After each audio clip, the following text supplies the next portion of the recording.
quiero leerles el mandamiento principal del que habla Jesucristo. Los fariseos le preguntaban cuál es el mandamiento principal, qué es lo más importante, le preguntaban los discípulos, le preguntaban los fariseos. Y estamos en Marcos 12:29, dice: Jesús les respondió: el primer mandamiento de todos es, y acá presta atención, dice: oye Israel, oye, el Señor nuestro Dios, el Señor uno es, y amarás al Señor tu Dios con todo tu corazón, con toda tu alma y con toda tu mente y con todas tus fuerzas. Este es el principal mandamiento, ese es el principal, amar a Dios. Me gusta, y uno a medida que va caminando en el Señor y va madurando, aprende a ir más despacio, a no leer tan rápido la Biblia, a ir meditando a medida que nosotros leemos. El primer y principal mandamiento: amarás al Señor con todo tu ser. Va más allá de un sentimiento, es con todo tu ser, con tu corazón, con tu alma, con tu mente, con todas tus fuerzas. ¿Podremos decir nosotros: Señor, mi pensamiento eres tú? Mire, cuando uno conoce al Señor y ha sido salvado por el Señor, hay una característica: todo lo que uno hace está pensando en Dios. ¿Le gustará esto al Señor? ¿Estará bien lo que estoy haciendo? ¿Cómo puede beneficiar al Señor esto? Tu pensamiento es el Señor. Eso es amar al Señor con tu mente. No hay tal cosa como, bueno, ya salí de la reunión y me voy, y te olvidaste totalmente de Dios, y de repente te das cuenta que estás haciendo algo porque te olvidaste de Dios. Entonces, amar a Dios tiene que ver con un pensamiento que se instaló el día que naciste de nuevo, y es constante. Es un pensamiento que ya no te deja, que lo vas a tener para siempre. Dice: y el segundo es semejante: amarás a tu prójimo como a ti mismo, y no hay otro mandamiento mayor que estos. Para amar a Dios tenemos que conocer a Dios. Es una locura lo que muchas veces intentamos hacer, es amar a Dios sin conocerlo. Una de las características que tienen a veces los creyentes que han nacido de nuevo, el Señor ya los llenó, pero no han crecido en el conocimiento de su Padre Celestial. Y tratamos de amarlo y nos frustramos. No lo amamos con todo nuestro corazón, no lo amamos con toda nuestra mente, no lo amamos con toda nuestra fuerza, y a veces nos preguntamos: ¿y por qué yo no amo más a Dios? Porque para poder amar a Dios hay que conocerlo. Si no lo conoce, no lo puede amar. Tiene que conocerlo, y eso es lo que charlábamos el otro día con un grupo de personas, la superficialidad, que es tan peligrosa. Usted puede nacer de nuevo, usted puede haber nacido por el Señor, que vino un día a su vida, pero puede que usted camine toda la vida en una superficialidad, donde usted nunca va a poder cumplir con ese mandamiento, que es amar a Dios con todo el corazón. Entonces, nuestro amor es proporcional al conocimiento. Fíjese, hay un impacto cuando conocemos a nuestra pareja. Ese impacto emocional, pero es algo que impacta a las personas, ¿no? Se enamoran, pero es muy diferente al amor que va manifestándose cuando esa pareja van pasando los años y se conocen luego de 10, 20, 30, 40 años de matrimonio. Es un amor que es más profundo. No sé si me logra entender lo que quiero transmitirle. Bueno, ese conocimiento hace que uno se enamore más de su pareja, porque lo va conociendo, la va conociendo. Dios es igual.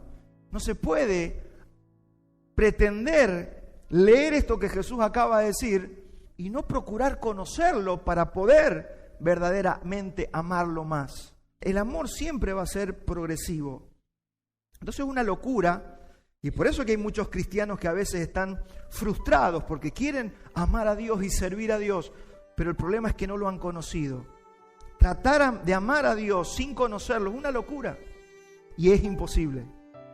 Es andar en una ley, porque usted se impone, ay, debo amar a Dios. Jesús dijo que debo amar a Dios, y queremos amar a Dios, pero es como que no nos da el cuero. ¿Sabe por qué? Porque no hemos profundizado, no lo hemos conocido. Y una de las características que estamos viviendo como iglesia es que el Señor nos está llamando a profundizar en el conocimiento de nuestro Padre Celestial. El resultado de esto que estamos viendo, que estamos haciendo, en realidad estamos conociendo en profundidad a Dios. Hemos decidido, según lo que nos dijo el Espíritu Santo, salgan de la superficialidad y profundicen en el conocimiento de nuestro Dios. Entonces a Dios, ¿cómo se lo conoce? A Dios se lo conoce por medio de la Escritura. Hay gente que piensa que porque tiene muchos años en la iglesia va a conocer a Dios. No se conoce a Dios por tener muchos años de pastor. Uno puede ser pastor 20 años y no conocer a Dios o no haber profundizado en el conocimiento de Dios. Usted puede ser líder, puede ser un diácono, puede ser un anciano de la iglesia, puede ser un hermano amoroso, pero tiene que profundizar en el conocimiento si usted quiere responder a ese primer mandamiento y principal del que nos hablaba el Señor Jesucristo. Es por eso que a medida que nosotros meditemos en los atributos de Dios, le vamos a conocer más, y al conocerlo es imposible que no nos enamoremos más del Señor. Porque como dijimos hace poco, nosotros tenemos la tendencia de agarrar a Dios y hacerlo a nuestra imagen y semejanza. Dios debe ser como yo pienso. Dios debe ser como yo creo. Entonces nos hacemos un ídolo, eso no es Dios. Y lo que estamos procurando y diciéndole a la iglesia es que hay que derribar el ídolo que nos hemos hecho y empezar a conocer al verdadero Dios. No es como usted se lo imagina. La imaginación no nos enseña a Dios. Tu imaginación no te va a permitir conocer a Dios. De hecho, te va a ir en contra del conocimiento de Dios. Es por eso que tenemos que aferrarnos a la palabra de Dios. Ser verdaderos conocedores de la Escritura.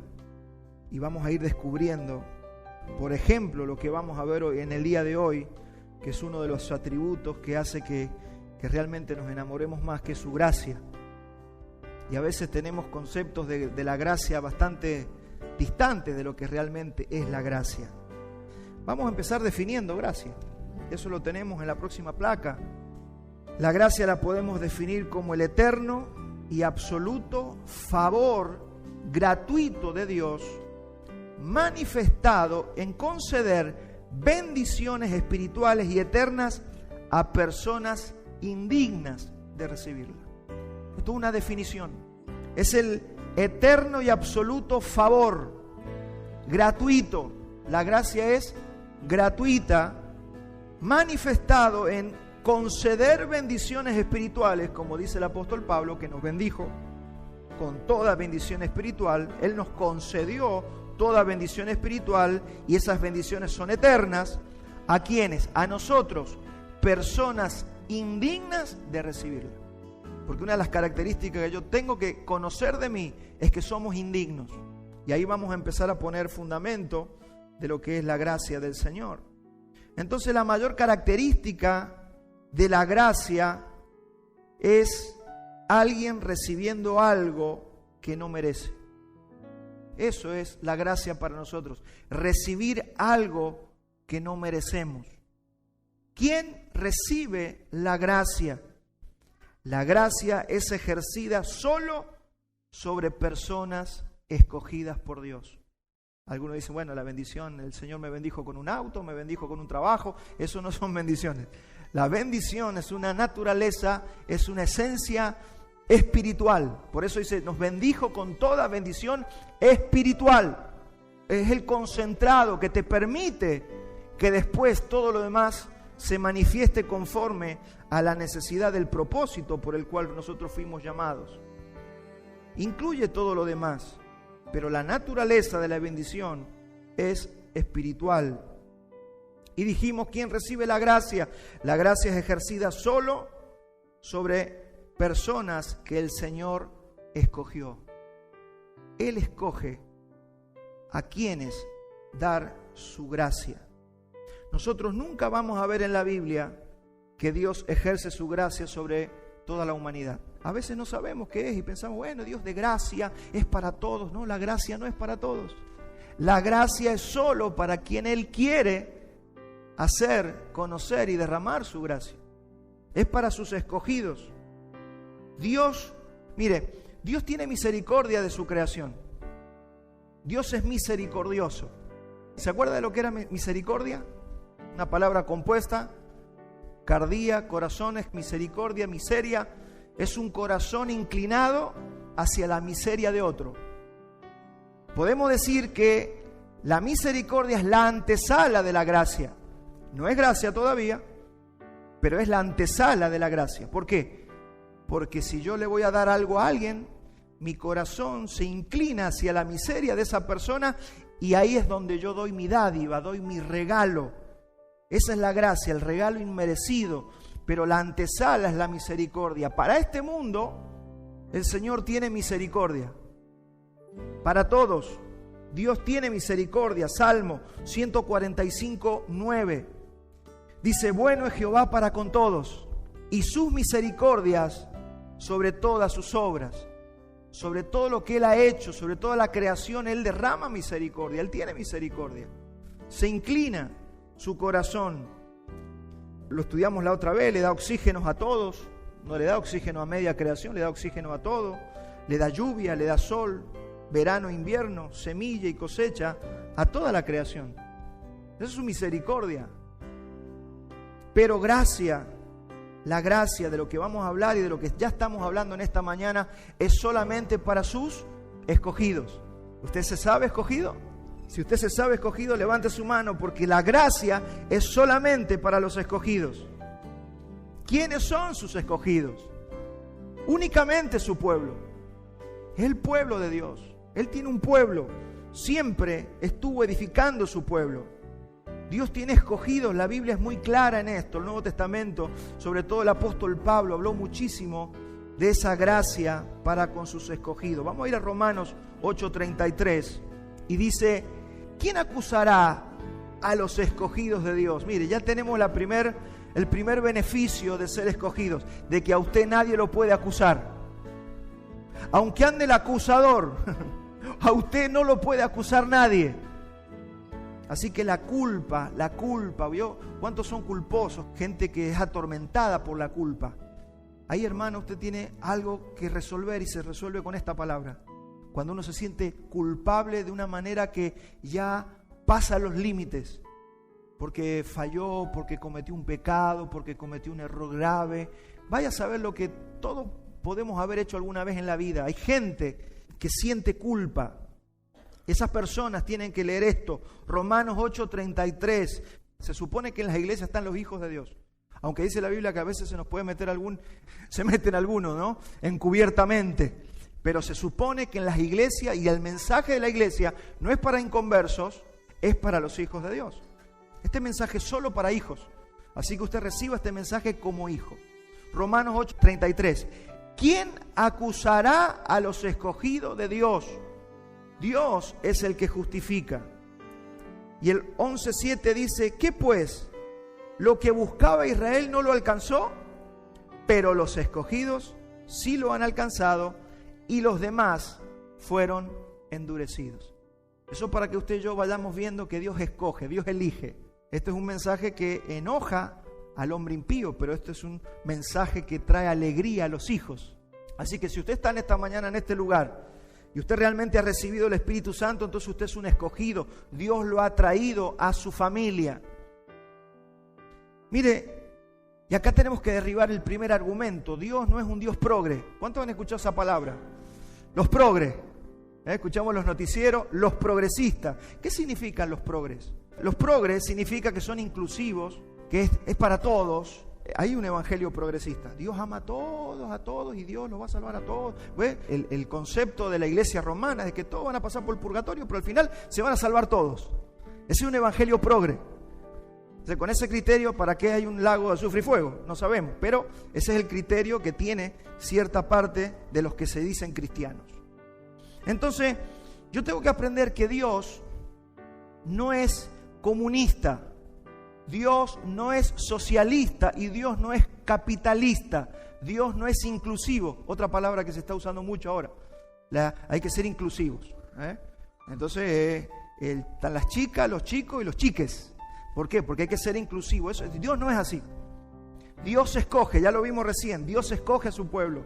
Dios escoge personas y las atrae hacia Él. ¿Por qué? Porque Dios es soberano. Esas son las cosas que tenemos que aprender de Dios. Dios es soberano. ¿Qué significa que Dios es soberano? Que Dios hace lo que quiere y que nadie lo manda. Eso es soberano. Dios determina a quién escoger y nadie le puede decir por qué escogiste a ese y por qué no escogiste al otro. Entonces, conocer a Dios es fundamental para saber a qué Dios estamos adorando. Entonces, mi hermano, le estamos hablando a los escogidos. Por eso, la palabra iglesia, ¿qué significa la palabra iglesia? Significa los llamados fuera, los apartados, los separados. Es una palabra compuesta, ¿no?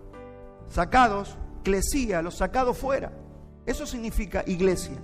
Es decir, usted fue apartado, usted fue separado, usted fue sacado fuera de un sistema perverso gobernado por las tinieblas y por la serpiente antigua. Usted fue apartado para esto. ¿Para qué? Para conocer al Señor y para recibir su gracia. Aquí, ¿esto saben qué es? Es una fiesta de gracia. Aquí celebramos la gracia del Señor. ¿Por qué? Porque cuando yo no lo conozco, yo lo voy a prejuzgar al Señor cuando voy a orar. Entonces yo estoy pensando que Él es de una manera cuando en realidad es de otra. ¿Y cuántos se han llevado bien a ver con su pareja? Usted piensa que su pareja es de una manera, pero en realidad usted está equivocado.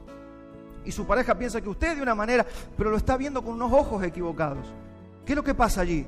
Conflicto, pelea, discusiones. Y eso es lo que pasa. Entonces, ¿cómo pueden tener comunión dos personas? Cuando se conocen. Por eso es tan importante conocer a Dios.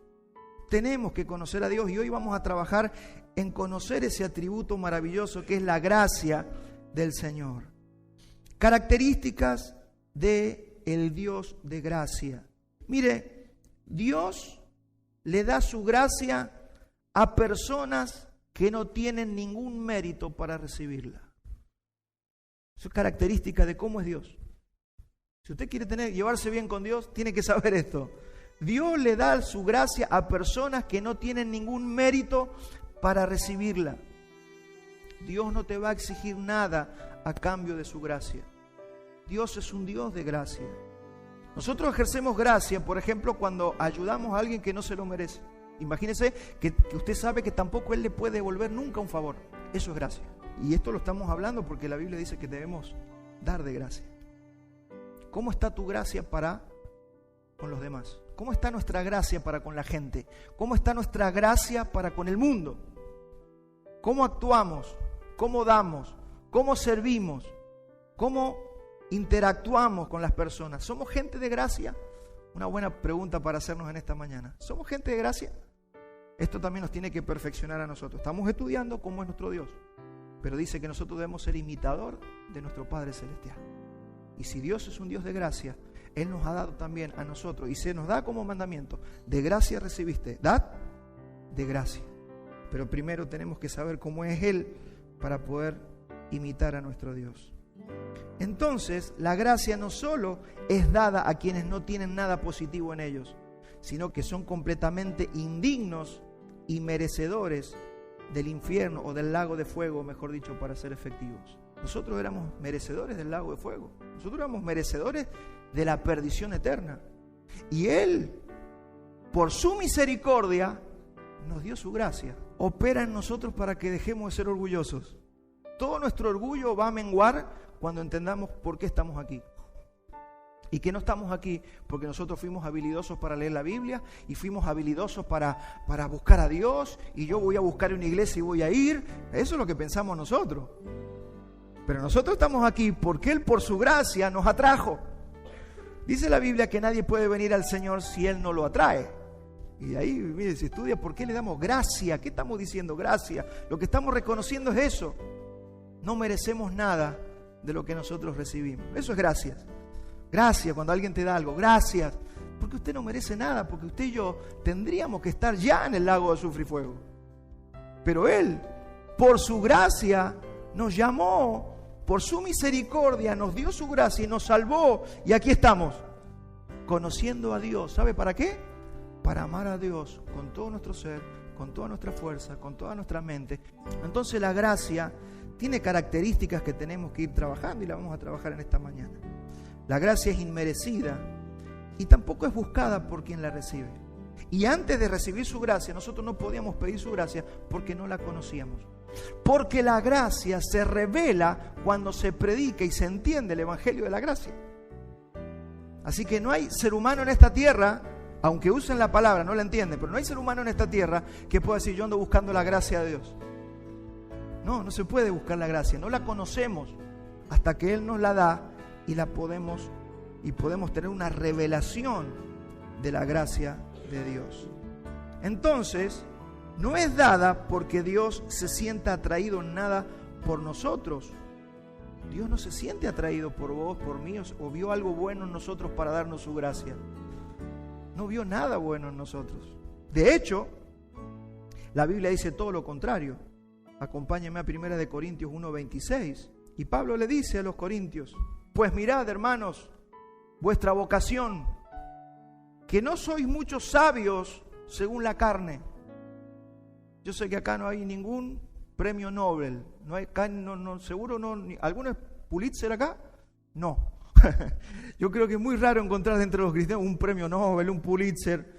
Dice acá no soy muchos sabios según la carne. No hay muchos poderosos.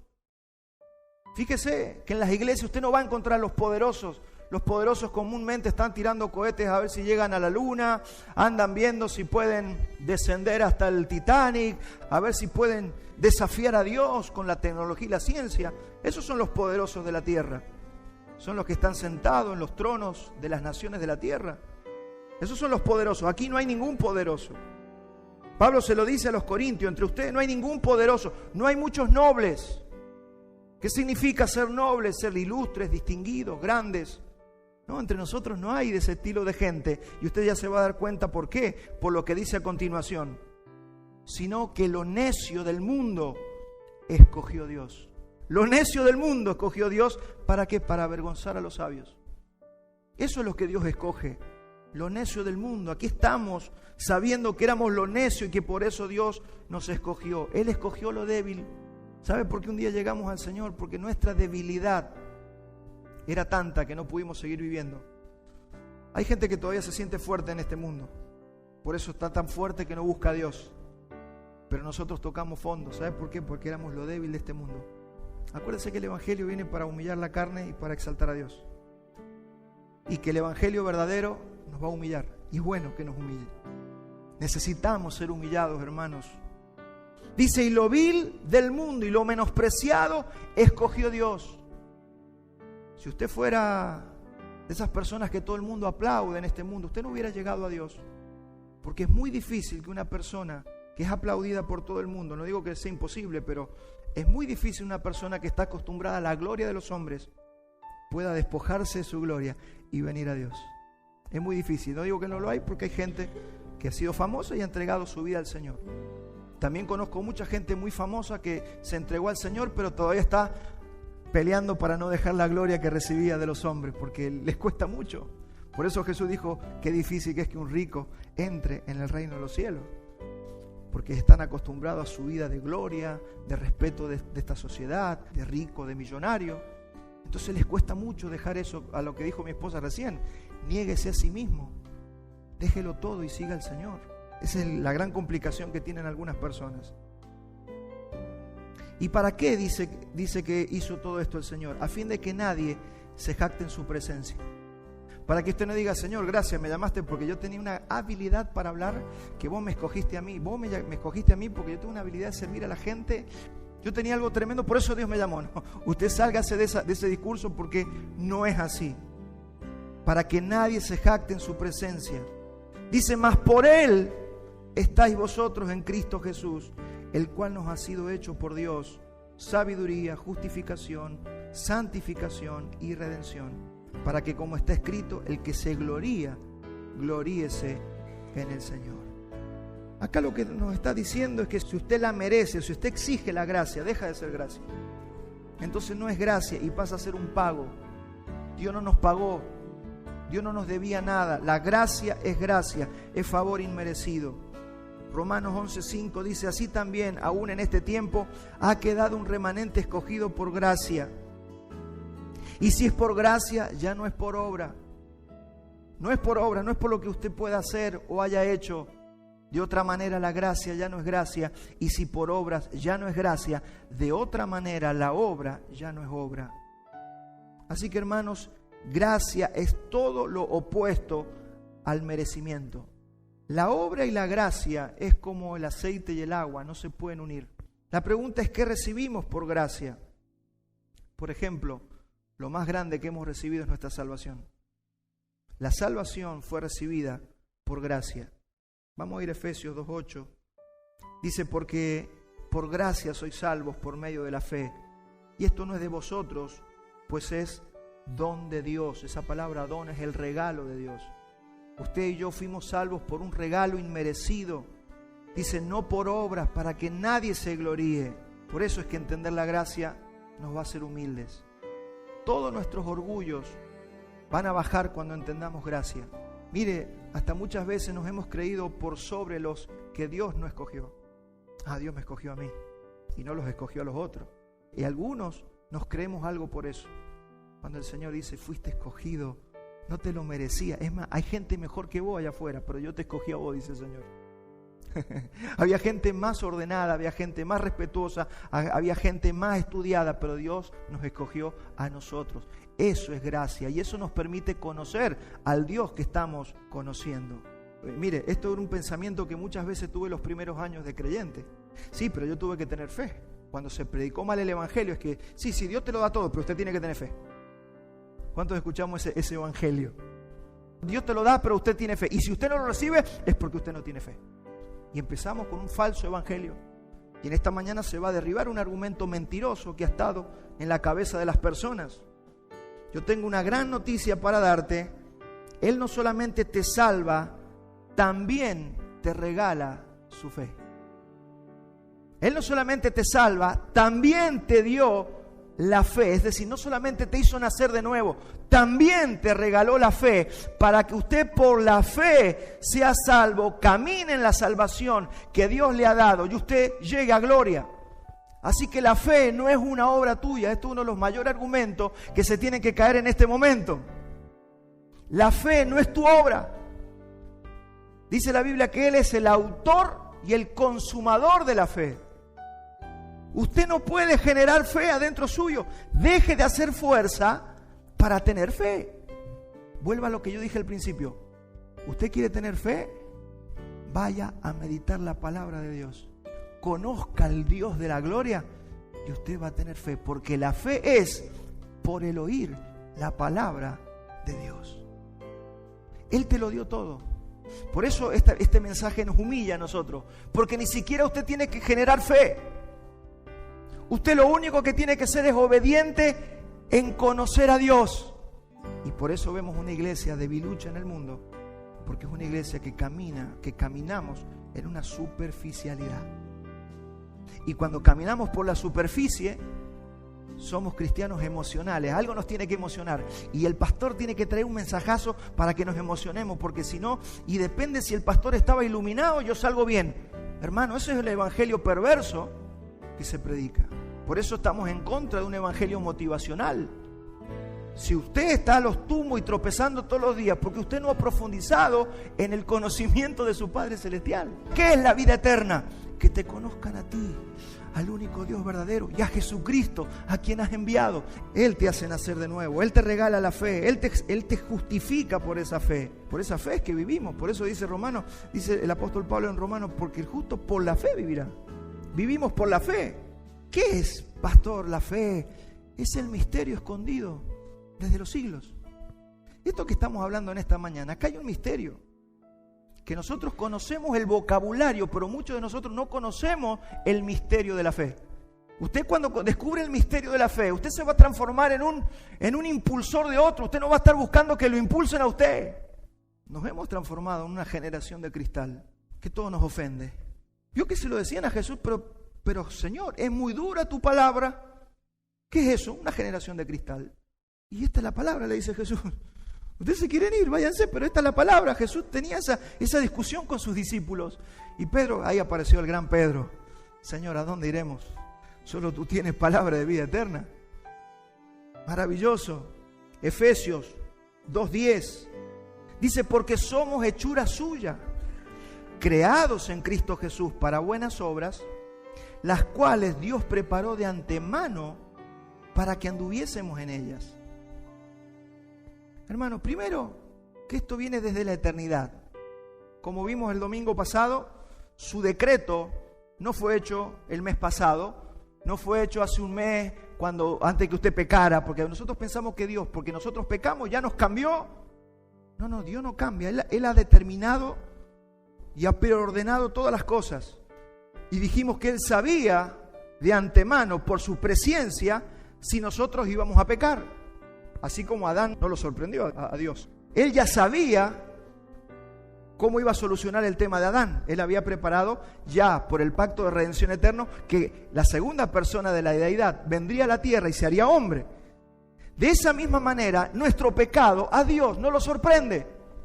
Así que Él preordenó por su presciencia todo lo que nosotros íbamos a vivir. Así que si usted está sufriendo alguna circunstancia en esta vida, lo que nos conviene a nosotros es decirle: Señor, tú eres soberano, tú has planificado todas las cosas, yo lo único que puedo hacer es afirmarme en tu palabra, conocerte y caminar en tu voluntad.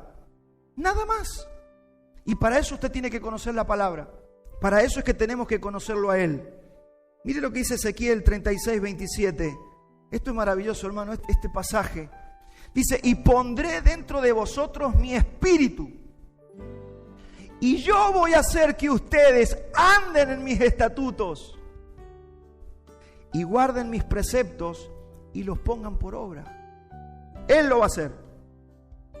Habitaréis en la tierra que di a vuestros padres, y vosotros me seréis por pueblo, y yo seré a vosotros por Dios. Y os guardaré de todas vuestras inmundicias. Claro, usted va a decir: sí, pero ¿por qué yo ahora estoy en una inmundicia? ¿Sabe por qué? Porque no lo estamos conociendo a Él. Tenemos un solo mandato: conocerlo a Él. Si yo estoy sumergido en el pecado, si yo estoy débil, es porque no lo estoy conociendo a Él. Y usted va a ver por qué. Porque el justo por la fe vivirá. Entonces, Él lo dijo, pero si yo me aparto, ¿qué es lo que le pasó a Israel? ¿Qué es lo que le pasó a la iglesia? Muchas veces a la iglesia le pasa eso. 1100 años de oscurantismo. ¿Usted dice por qué? Porque se apartaron de su palabra. Hicieron lazo con Roma. Adulteraron el evangelio. Pero Dios no había dicho que Él lo haría, que la iglesia caminara en sus estatutos. Claro, vamos a caminar en sus estatutos. Pero mi hermano, si nosotros dejamos de conocerlo a Él, que nosotros dejamos su palabra, nos apartamos, el Señor por su presencia va a traer toda una aflicción. ¿Para qué? Para que volvamos al surco nuevamente y caminemos por el camino que Él prediseñó que nosotros camináramos. Y os guardaré de todas vuestras inmundicias y llamaré al trigo, tanto que los hombres buscan la prosperidad y lo que hace falta y lo que necesitamos y la comida y los recursos. Mire lo que dice aquí: yo os guardaré todas vuestras inmundicias y llamaré al trigo. Él es el que llama al trigo. No, yo tengo que trabajar y me tengo que buscar 4 trabajos porque yo quiero tener más. Él llama al trigo, porque el justo por la fe vivirá. Tú dijiste que llamarías al trigo. Tú dijiste que lo ibas a multiplicar y que no nos darías hambre. Esa es la oración correcta. No torcer un evangelio para transformarlo en el evangelio de la prosperidad y decirle a la gente que solamente el énfasis está allí. Comienza con lo que dijimos al principio: yo pondré en vosotros mi espíritu. Dice: y multiplicaré asimismo el fruto de los árboles y el fruto de los campos, para que nunca más recibáis oprobio de hambre entre las naciones. Esto es una profecía para la iglesia. Somos el Israel de Dios. Todo lo que se le dijo a Israel en el Antiguo Testamento es para nosotros. Son las profecías que nosotros debemos recibir y reconocer. Por eso usted ve que todos los apóstoles decían, como dijo el profeta Isaías y como dijo Jonás. Hasta Jesús citaba a los profetas del Antiguo Testamento. ¿Por qué? Porque lo dice Pablo, todo lo que se escribió antes se escribió para nosotros. Entonces es lícito que usted agarre Ezequiel 36:27 y usted diga esto: Señor, vos dijiste que nos ibas a guardar de todas vuestras inmundicias. Si yo estoy pasando por una debilidad, por pecado, Señor, tú dijiste, pero te tienes que meter a conocerle. Conózcale. Conózcale. Sumérjase, zambúllase en Él. Por eso es que nuestro trabajo, antes de obedecer, es conocer a Dios. Recién dijimos que queremos obedecer a Dios sin conocerlo. Queremos amar a Dios y no lo conocemos. Es una locura, es una ley. Nos imponemos ley. Es conocer a Dios para amarlo y adorarlo. Mire, yo creo que el trabajo más importante que nosotros debemos hacer bajo el nuevo pacto es adorarlo y amarlo. Amarlo y adorarlo. ¿Por qué? Porque Él ya nos dio todas las cosas. Y todas las cosas que no logramos vivir es porque nosotros no lo buscamos y no lo conocemos. El gran error que cometemos los cristianos es tratar de obedecer sin conocerlo. Acompáñenme a Romanos 9:31. Esto es lo que nos pasa acá. Esto le pasó a Israel y nos puede pasar a nosotros si no entendemos este misterio de la fe en el que estamos hablando. Dice, mas Israel, ya haciendo referencia al Israel que todavía estaba en la tierra antes de la cruz, dice, mas Israel, que iba tras una ley de justicia, no la alcanzó. ¿Por qué? Porque iban tras ella no por fe, sino como por obras de la ley. Pues tropezaron en la piedra de tropiezo, como está escrito, he aquí pongo en Sión piedra de tropiezo y roca de caída, y el que creyere en él no será avergonzado. Fíjese, no dice, y el que haga estas cosas, el que creyere en él no será avergonzado. Es creerle a él. ¿Qué es lo que hay que creerle? El sistema de la gracia y de la fe. Eso es lo que tenemos que descubrir bajo este nuevo pacto. Que yo creo que estamos en deuda, que a veces lo vivimos y a veces no lo vivimos. ¿Qué le pasaba aquí a Israel? Iba tras la ley por obras, querían hacer. Tenemos que hacer. No, que tenemos que dar. No, es que tenemos que ayudar al pobre. No, es que tenemos... Sí, pero todo eso no se puede hacer, porque eso lo hace todo el mundo. Acá dice que nosotros tenemos que hacerlo por la fe, no como por obras de la ley, porque imponernos una ley, por eso la Biblia, ¿cómo le llama? A la ley mosaica, ministerio de muerte. ¿Qué le pasó a Israel? Tropezó en la piedra. ¿Cuál era la piedra? Cristo. O sea, no entender a Cristo, no conocer a Cristo, no entender la gracia, es tropezar. En definitiva, pasando en limpio. Usted no entiende la gracia, usted tropieza. Porque usted va a querer obedecer, pero va a querer obedecer como leyes. Y eso le pasa a muchos cristianos. Y acá dice, se ven abrumados cuando el Señor dice que sus mandamientos no son gravosos. Si usted se siente muy abrumado por todo lo que tiene que hacer para Dios, usted no está entendiendo el Evangelio de la gracia.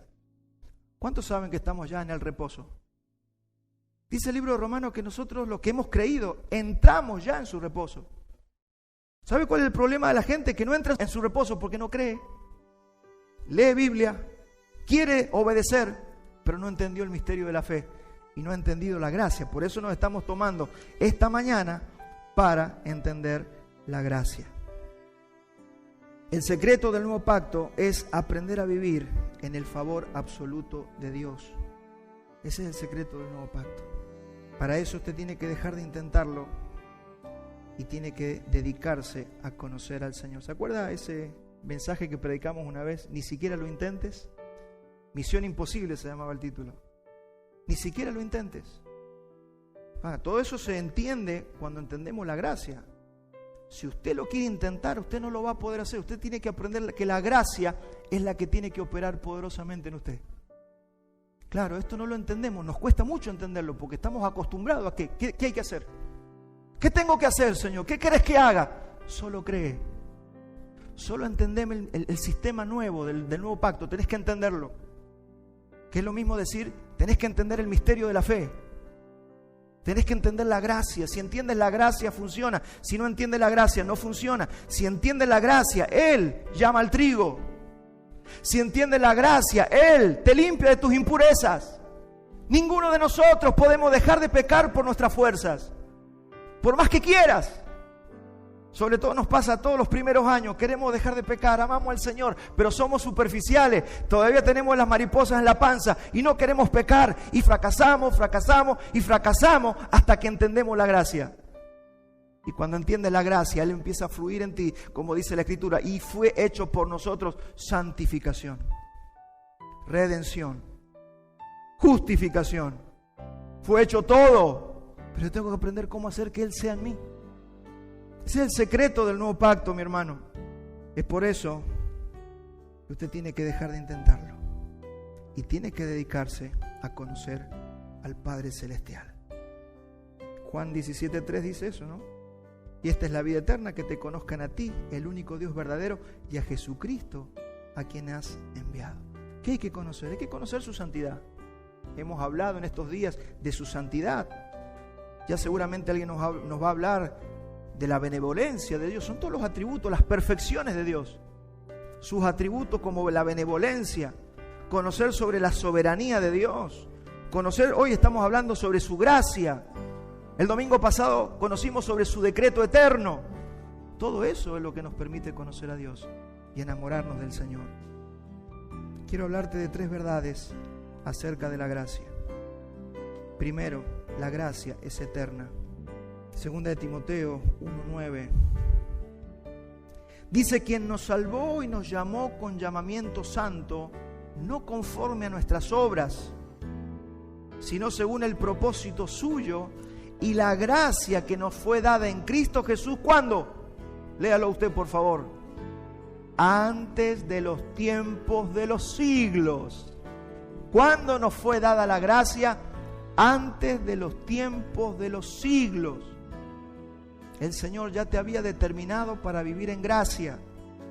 Así que usted no tiene que vivir en ley, usted no tiene que vivir en religión, usted no tiene que vivir viendo a él, ay, que si no cumplo tal el sábado y no guardo el sábado, me va a caer un rayo. No, usted tiene que conocer la gracia. Eso es lo que le pasó a los judíos. Hay que cumplir esto, hay que cumplir lo otro, hay que cumplir aquello. Y no entendieron lo que Jesús estaba trayendo. Entonces, mi hermano, para entender, recordar la fidelidad de Dios y el pacto de redención, que fue lo que nos habló Luis la otra vez. Ese pacto de redención, ¿se acuerdan? Conéctelo. Pacto de redención, porque Él es fiel. Entonces Él determinó allí darnos su gracia. ¿Se da cuenta que nada de lo que usted haga determina que usted reciba o no reciba la gracia? Lo mismo que Jacob y Esaú. No habían hecho ni bien ni mal y Dios escogió uno y rechazó al otro, porque Dios es selectivo. Le dije recién que Dios no es progre, Dios no es inclusivo, Dios es selectivo. Esto tiene que fortalecerte, esto tiene que traerte gozo. Y esto es lo que genera enojo al mundo. Cuando el mundo escucha el Evangelio, se enoja. Cuando las personas no regeneradas escuchan el Evangelio, se van a enojar. ¿Por qué? Porque escuchan que Dios es selectivo, elige a algunos y a otros no, y se enojan. Porque este mundo tiene una mentalidad progre. Este mundo le gustaría tener un Dios inclusivo. Pero lo leímos recién, ¿no? Él nos escogió. Todo se decidió en la eternidad. Por eso nosotros no podemos cambiar el decreto de Dios. Así que reciba la gracia y disfrútela. Si usted ha sido receptáculo de la gracia, aprenda de la gracia, reciba la gracia, disfrute la gracia. Segundo punto, característica de la gracia, es gratuita. Es gratuita. Romanos 3:24 dice: siendo justificados gratuitamente por su gracia mediante la redención que es en Cristo Jesús. Amados, eso que recibimos, que es el resultado de esa gracia, que es la justificación, es gratis. No la podemos comprar, nadie la puede merecer y nadie la puede intercambiar por algo. Es gratuita. ¿Se da cuenta por qué adoramos a Dios y lo alabamos? Porque es gratis. Por eso lo alabamos. No, pero otra vez la canción esa que no me gusta, hermano, no estamos para que nos guste la canción. ¿Qué es un sacrificio espiritual? Sacrificio espiritual es: me gusta la canción, no me gusta la canción, alabo a Dios. No te gusta la canción, no la cante, adore a Dios, celebra al Señor, dele gracias, porque no estamos aquí para desgustar el culto. No me gustó el culto de hoy. Así somos, ¿no? Porque nosotros nos creemos el centro de todo. No, el otro culto estuvo bueno, este no estuvo tan bueno. Así somos, ese es el alma. Así que no caiga en ese pecado de andar diciendo que no nos gustan las cosas. Hermano, nosotros lo único que tenemos que procurar es adorar al Señor. Y tercero, esa gracia es soberana. Esa gracia es soberana. Dios la ejerce y se la otorga a quien Él quiere. Romanos 5:21. Mire lo que dice el apóstol Pablo aquí: para que así como el pecado reinó para muerte, así también la gracia reine por la justicia para vida eterna mediante Jesucristo, Señor nuestro. Es gracia soberana, es decir, la gracia reina. Eso es lo que está diciendo aquí, que la gracia reina. ¿Cómo se llama el trono al que vamos? El trono de la gracia. ¿Qué significa eso? Que la gracia reina sobre nosotros, que fuimos llamados a vivir en gracia, que se nos dio la gracia, y por esa gracia todo lo que Dios tiene, así que sobre nosotros reina el Rey de gracia. ¿Cómo estaba Jesús en la tierra? Lleno de gracia y verdad. Entonces, la gracia reina sobre sus hijos. Levanten la mano los hijos. Es por eso que nos acercamos a ese trono de la gracia todos los días. Señor, venimos ante el trono de la gracia. Mire la comprensión que tenemos que tener cuando vamos a orar, cuando nos acercamos, cuando decidimos tener comunión con Él, aunque yo sé que ya habitamos en Él, pero mi hermano, cuando nosotros tenemos comunión y entendemos esto, pasa lo de Hebreos 4:16, dice, acerquémonos pues confiadamente, ¿a dónde? Al trono de la gracia, para alcanzar misericordia y hallar gracia para el oportuno socorro. Ahora, ¿cómo explicamos esto? Dice la Biblia que si ya nos dio a Cristo, ¿nos va a retener algo a nosotros? A los escogidos les hablo. Si ya nos dio Cristo, ¿no nos habrá dado con Cristo todas las cosas? Por eso dice, todo lo que pidan al Padre en su nombre, el Señor se los va a dar. Por supuesto, siempre conforme a su voluntad y orando como Jesús oró. Señor, pero hágase tu voluntad y no la mía. Pero mi hermano, es lícito que usted se acerque al trono de la gracia para hallar gracia para el oportuno socorro. ¿Cuál es tu problema? ¿Pecado? Vaya al trono de la gracia. ¿Cuál es tu problema? ¿Escasez? Vaya al trono de la gracia. Que el Señor nos revele la dimensión de su gracia, porque cuando es gracia, Él no mira si te lo mereces o no. Él derrama su gracia. Ahora, la característica de aquellos que han recibido la gracia es que nos queremos santificar. Es que hay un deseo en nuestro corazón que se inclina a la santidad, que fue lo que hablamos hace un par de semanas atrás. ¿Qué hacemos? Hay que vivir en gracia. Aquí es donde Jesús empezó a enseñarnos cómo se vive en gracia. Vamos a Mateo 10:8. Les dijo, sanad enfermos, limpiad leprosos, resucitad muertos, echad fuera a los demonios. ¿De gracia recibiste? Dad de gracia. Acá viene un entrenamiento específico. ¿Recibiste de gracia? Tienes que aprender a dar de gracia. Cuando yo dejo de dar por gracia y comienzo a demandar méritos en las personas para yo hacer algo por las personas, yo ya me salí de la gracia. No, yo voy a ayudar a Fabián, pero Fabián no se lo merece, así que no lo voy a ayudar nada. Y ya estoy yo pidiéndole mérito a él para que él sea depositario de mi gracia. Claro, yo no puedo entender esto ni hacer esto si primero no entiendo la gracia con la que yo fui salvado, con la gracia que yo recibí. Ahora esto yo le hablo a los padres, porque esto no significa a nosotros, a nuestros hijos, ahora, como soy un padre de gracia, que mi hijo haga lo. No, hay cosas que se exigen, hay topes que hay que poner, hay disciplinas que ejercer, porque tenemos un Dios que nos disciplina. Yo no estoy hablando del libertinaje, estoy hablando de gracia. No usemos la gracia como pretexto para el libertinaje y para el pecado, porque ya vamos a hablar en un futuro las consecuencias de nuestro pecado. No mezclemos los tantos, ¿sí? Entonces él dijo, de gracia recibiste, den de gracia. ¿Qué tengo que dar? Liberación, sanidad, administración, palabra, ayuda. ¿Qué dijo Jesús? Si ustedes dejan de vivir en gracia, dejan de recibir la gracia y pasan a vivir por justicia. Y se acuerdan que lo dijimos hace un tiempo, no pida nunca justicia porque la puede recibir. Deje de pedir justicia. Señor, hazme justicia. Señor, mira lo que me están haciendo. Señor, mira cómo me persiguen, mira cómo me insultan, mira cómo me desprecian. Señor, haz justicia. Y Dios dice, está bien, pedí justicia, es para ellos y para vos también. Por eso Jesús dijo, Padre, perdónalo porque no saben lo que hacen. Por eso Esteban dijo, Padre, perdónalo, porque ellos habían entendido gracia. Ellos entendieron.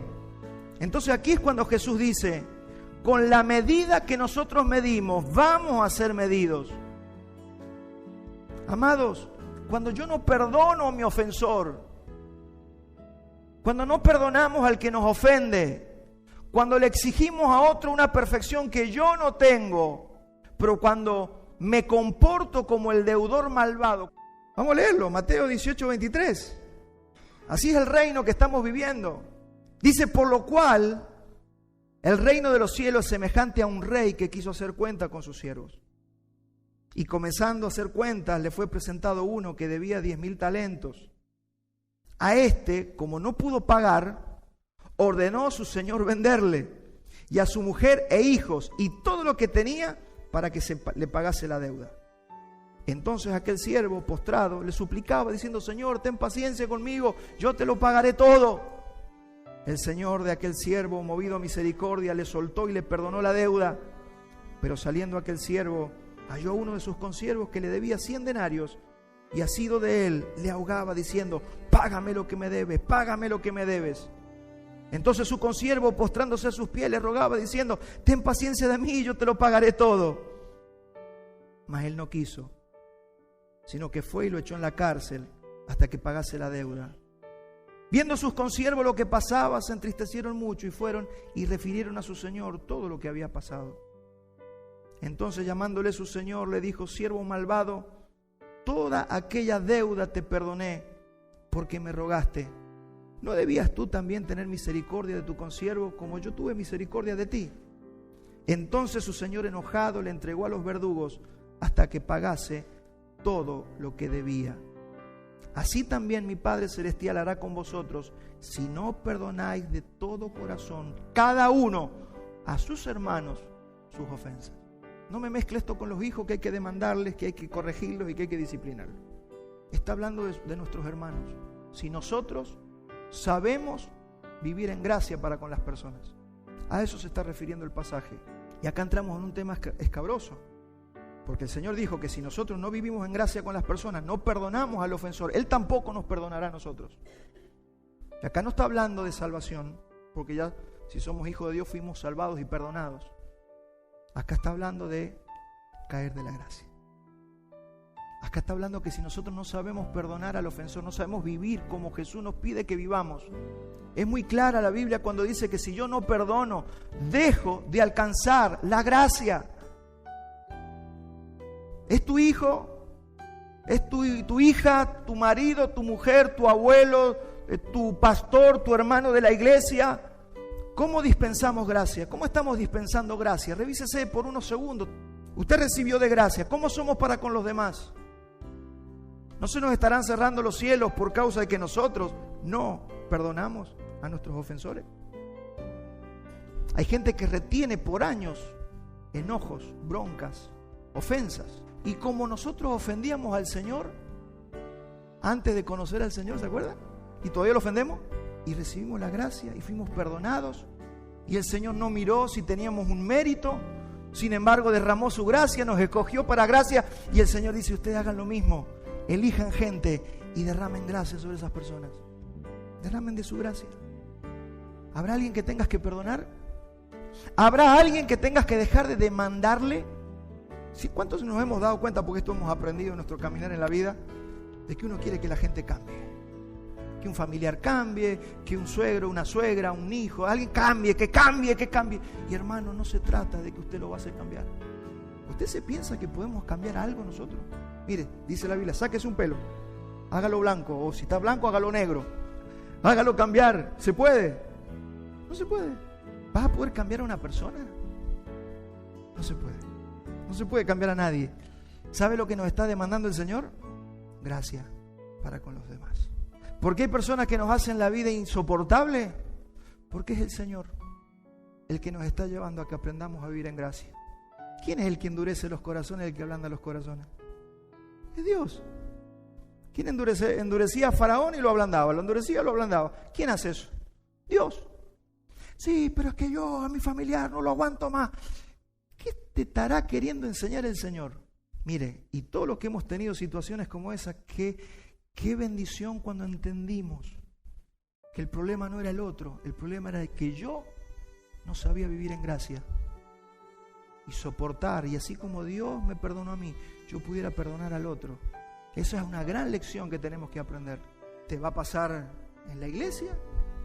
¿Te va a pasar en la familia?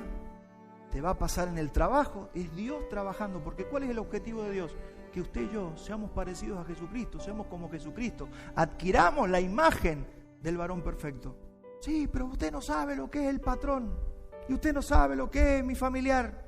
Hermanos, ubiquémonos en el propósito eterno. ¿Cuántos saben que Dios es soberano? que Él hace todo como quiere, que Él lo preordenó todo desde antes de la fundación del mundo, que usted fue llamado en gracia para vivir esta vida de gracia. Y si está pasando lo que está pasando, es porque la mugre tiene que salir de abajo de la alfombra. Porque si Dios no te pone la mosca, el familiar, el patrón, ese enemigo, no te levanta a alguien, te pasás toda la vida con la mugre abajo de la alfombra y vas a pagar las consecuencias en la eternidad. No de una perdición, porque si eres hijo no te puedes perder, pero puedes perder posición y cosas en el reino cuando lo heredemos. Porque la Biblia dice que un día le veremos cara a cara, tal cual es. Hoy vemos por un espejo. Hoy lo vemos así, medio que tratamos de ver su gloria, tratamos de santificarnos para ver su gloria y ser transformados. Pero un día lo veremos cara a cara. Y yo quiero que ese día el Señor me diga, bien, siervo fiel, en lo poco, porque fue poquito lo que te pedí, no tenías que hacer nada, tenías que vivir en gracia, tenías que conocerme, nada más. Tenías que conocerme a mí. Y si me conocías a mí, ibas a vivir en gracia, porque yo soy un Dios de gracia, un Padre de gracia. Pero bueno, de eso se trata. Por eso estamos en esta mañana en este lugar. Deje de pedir gracia si usted no vive en gracia, si usted no dispensa gracia, si usted no está dando de gracia. No va a recibir gracia. Reciba gracia por dar en gracia. Perdone, suelte, deje ir libre, deje de acordarse de ese error, de ese pecado que esa persona cometió contra usted. Así fue ayer. Recupere esa frase, Padre, perdónalo, porque no sabía lo que hacía. Recuerde el Padre nuestro y perdona nuestras ofensas, así como nosotros perdonamos a quienes nos ofenden. Jesús nos enseñó a orar así. ¿Y para qué repetimos eso? Para acordarnos si estamos dando de gracia a los demás. Marcos 11:26. Porque si vosotros no perdonáis, tampoco vuestro Padre que está en los cielos os perdonará vuestras ofensas. Por eso es lindo leerlo a David. Tenía un corazón conforme al corazón de Dios. ¿Qué dijo David? ¿Ha quedado alguno de la casa de Saúl a quien yo pueda hacer misericordia? ¿Qué necesidad tenía? Y él buscó hacer gracia con uno que él ni conocía.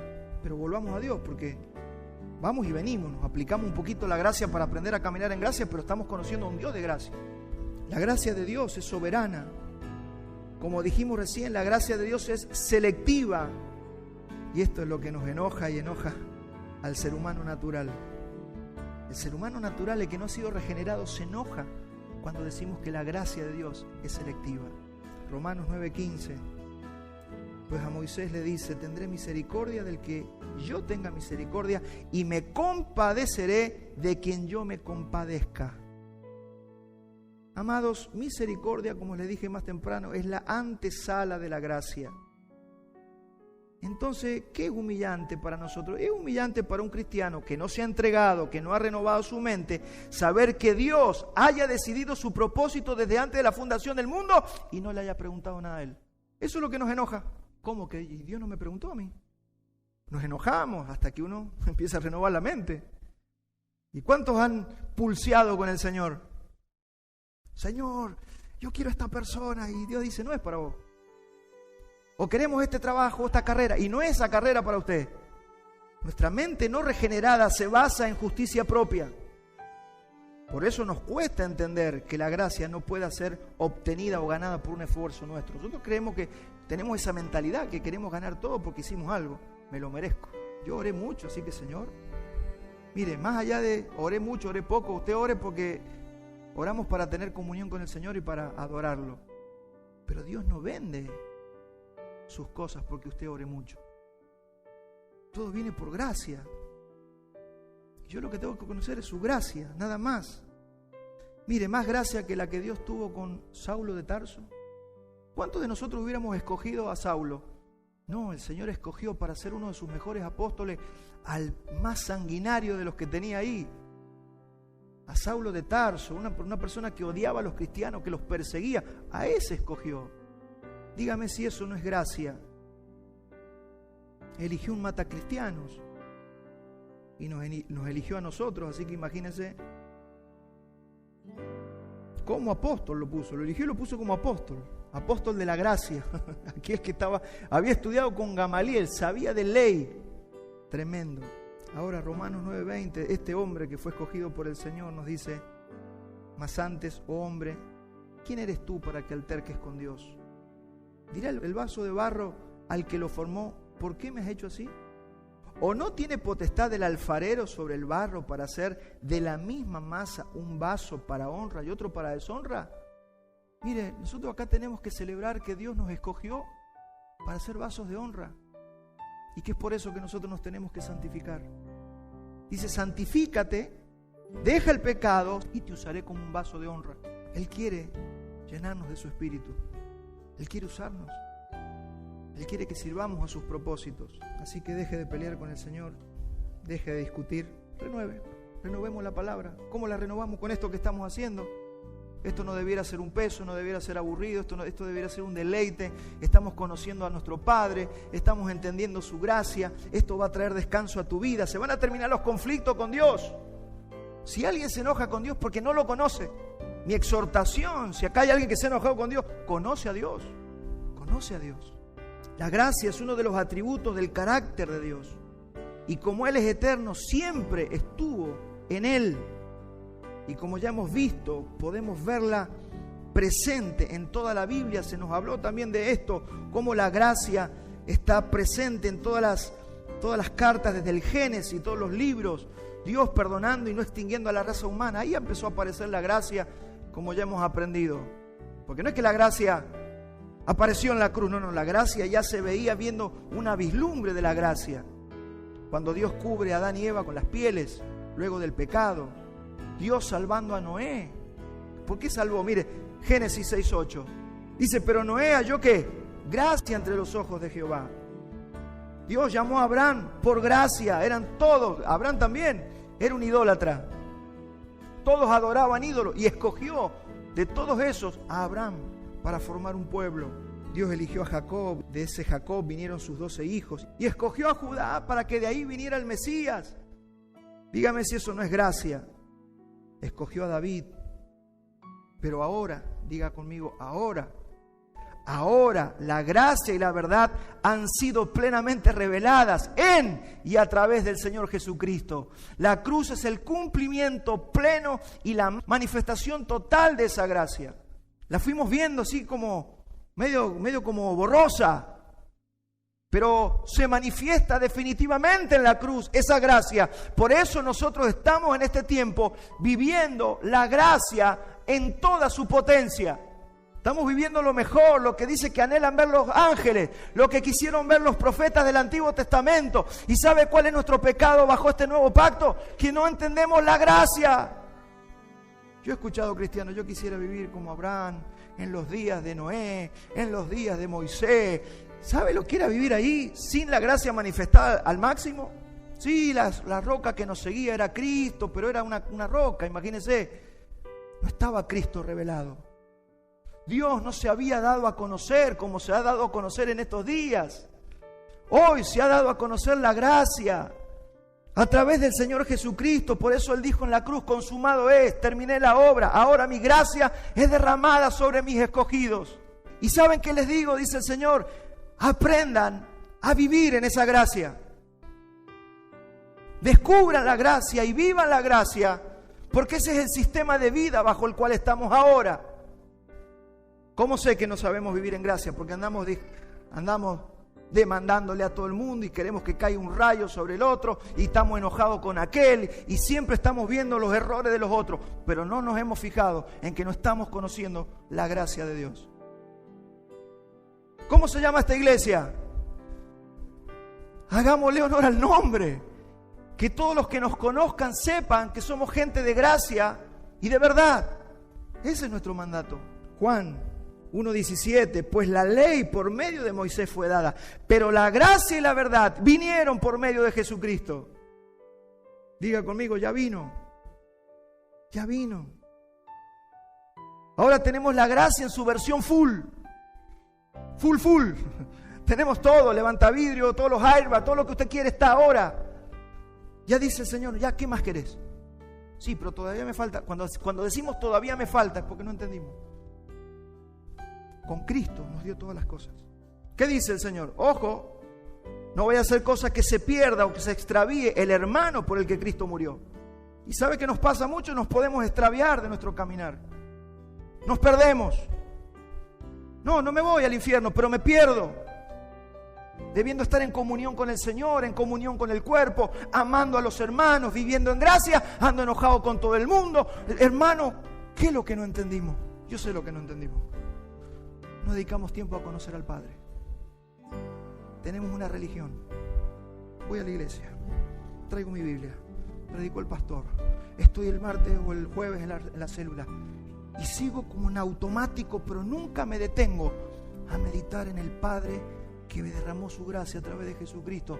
Por eso es que estamos tan empecinados, mi hermano, en salir de un falso evangelio de conceptos y de filosofía y de que Cristo, o pocos están hablando del verdadero evangelio, que es conocer a Dios y a su Hijo en profundidad, no por lo que yo le cuento a usted, sino por la doctrina y por la palabra. Era la doctrina de los apóstoles, no había que inventar más nada, es la doctrina de los apóstoles y hoy la necesitamos. Hoy necesitamos profundizar en esa doctrina. Entonces, mi hermano, el que comunica esa gracia es el Espíritu Santo. Por eso te conviene llevarte bien con el Espíritu Santo. ¿Qué dice? No contristéis al Espíritu Santo, no lo contristen. ¿Te enojaste con el hermano? Arregla las cuentas. No lo contristes. Se puede contristar, mire, vamos, ya terminamos. Hebreo 10:29. ¿Cuánto mayor castigo pensáis que merecerá el que pisoteare al Hijo de Dios y tuviere por inmunda la sangre del pacto en la cual fue santificado e hiciere afrenta al Espíritu de gracia? ¿Qué es lo que hay? Castigo. ¿Qué hace el Señor con los hijos desobedientes? ¿Qué hace? Nos disciplina, nos azota. ¿Por qué? Porque no estamos entendiendo, porque le faltamos el respeto al Espíritu.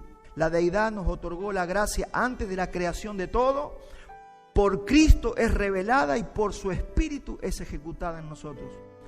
Por esa gracia somos salvos y por esa gracia vivimos en la tierra mediante la fe que es por la palabra de Dios, es decir, conociendo al Señor. Es conociéndole de verdad, es conociéndole por su palabra. Esto es lo que nosotros recordamos cuando tomamos de la mesa y tomamos de la copa y comemos del pan. Entonces, mi hermano, simplemente antes de pasar a este tiempo, quiero que usted medite. Por favor, no se apresure. Yo voy a tratar de terminar rápido, pero medite por unos minutos. De nada sirve. Y yo lo dije al principio, ¿cómo vamos a participar de la mesa? ¿Cómo vamos a participar de la mesa? Y esto yo quiero leérselo antes de participar de la mesa. Esto se lee antes. Es la última placa. 1 Corintios 11:27. Prepare su corazón, mi hermano. Vamos a hacer algo que debilita o que fortalece. Vamos a hacer algo que nos da vida o que nos mata. Yo quiero que usted cobre conciencia de lo que vamos a hacer. No nos podemos dar el lujo de tomar esto livianamente. Si usted no lo entiende o piensa que no es el tiempo, no participe de la mesa. Eso yo lo dejo en sus manos. Pero mire lo que dice 1 Corintios 11:27. De manera que cualquiera que comiere este pan o bebiere esta copa del Señor indignamente. ¿Qué es hacerlo indignamente? No viviendo en gracia, teniendo resentimientos con personas, reteniéndole el pecado a otros. Eso es participar de la mesa indignamente. No perdono, tengo broncas, cosas que no he resuelto en la intimidad con el Señor. Dice, será culpado del cuerpo y de la sangre del Señor. Por tanto, pruébese cada uno a sí mismo. Pruébese, mi hermano, en esta mañana, pruébese. Si tiene que cerrar los ojos, si quiere tirarse de rodillas al piso, usted pruébese, porque más vale es que usted salga con las rodillas llenas de tierra, pero que usted salga lleno, habiendo comido dignamente de la mesa del Señor, y usted salga fortalecido en esta mañana. Porque si no, dice, esto debilita. Cuando una persona viene enojada con todo el mundo y participa de la mesa del Señor y no ha resuelto cuentas con nadie o con personas, o sea, una sola persona, ¿qué dijo Jesús? Si traes tu ofrenda, déjala ahí, ve, arregla las cuentas. Ni tu ofrenda sirve, ni tu ofrenda va a servir si usted no se prepara antes de comer de la mesa. Dice, porque el que come y bebe indignamente sin discernir el cuerpo, juicio come y bebe para sí. Esto tiene que darnos temor, iglesia. Que nos dé temor. en reverencia, delante del Señor. Aproveche estos minutos, hermanos, para perdonar. Hable allí con el Señor. Mire los resultados en el 11:30, por lo cual hay muchos enfermos y debilitados entre vosotros. Mire, cuando usted entiende lo que es la mesa del Señor, enfermedades se van a ir. Porque hay gente que está bajo juicio. No todas las enfermedades son iguales. Hay enfermedades porque usted se comió un asado con mucha grasa, pero hay enfermedades que están porque es juicio de Dios. Porque las iglesias somos livianos. Porque no tenemos amor por los hermanos, no respetamos al hermano, porque estamos murmurando, hablamos de los hermanos, hablamos de los pastores, hablamos de todo el mundo. Si pues nos examinásemos a nosotros mismos, no seríamos juzgados. Fíjese que acá está la solución. Examínese. Mas si siendo juzgados somos castigados por el Señor, para que no seamos condenados con el mundo. Entonces vamos a tener temor de esta mesa, de este pan y de esta copa, y nos vamos a preparar. Hermanos, si acá hay alguien enojado con Dios, este es el momento de decir: Señor, he sido un necio o una necia y está enojado con vos porque no te conozco. Si usted se humilla, usted hallará gracia para el oportuno socorro. Examinémonos.